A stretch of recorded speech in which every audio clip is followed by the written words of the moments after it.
Today I'm going to tell you how to get free PR in 3 easy steps. I've been doing this for a while and I've gotten thousands of placements, and although there's many different ways to approach PR, to me this is the simplest way. Step 1, figure out what's interesting about yourself or the company or the product that you're trying to get out there. I talked to a PR expert that wrote a book on guerrilla PR, and she said it could be anything. For me, I have a Japanese background.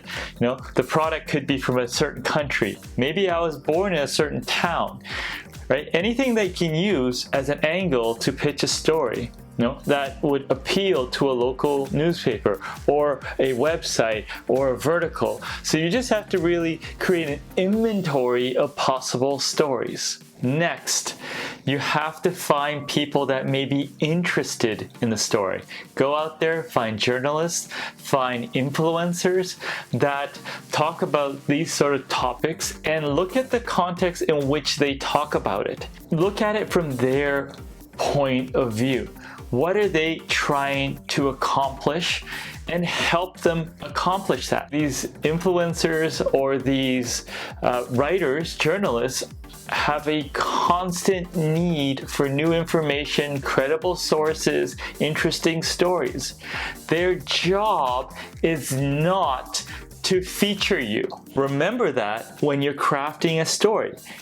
Is it going to be helpful to them? Is it in line with their content? Is your communication packaged in a way that they can just slide it into an article? Do your research on what sort of editorial calendar they have, if they have one, or what sort of tendencies they have and what sort of things they need. You should think about it from their point of view and help them accomplish their goal effectively. So it's a matter of alignment. Step 3 is follow-up. Follow up with short, useful information and story. Do not send them a long thing that they have to read. A few short lines that are very concise on why something might be interesting to them is extremely important. And remember, I'm going to stress this again.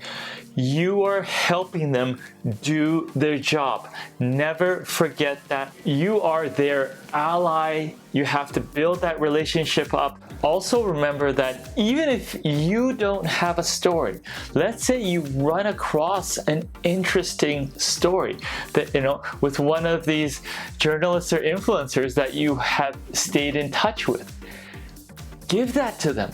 Help them do their job, and they will remember and may come back to you for something that is relevant in another story. So it sounds really simple. Let me recap.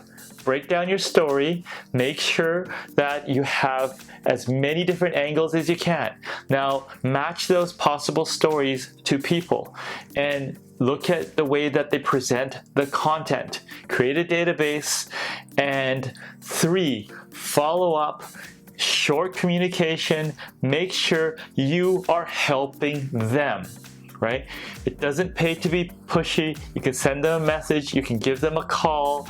Just be prepared to give an extremely short, quick summary. Your story is interesting to you, but it has to matter to them. It's a simple process, but you have to put in the work. You have to do your research so you really understand the influencers or the media channel or the journalist's job. I have some other videos on marketing and strategy. Go check that out. I will see you over there.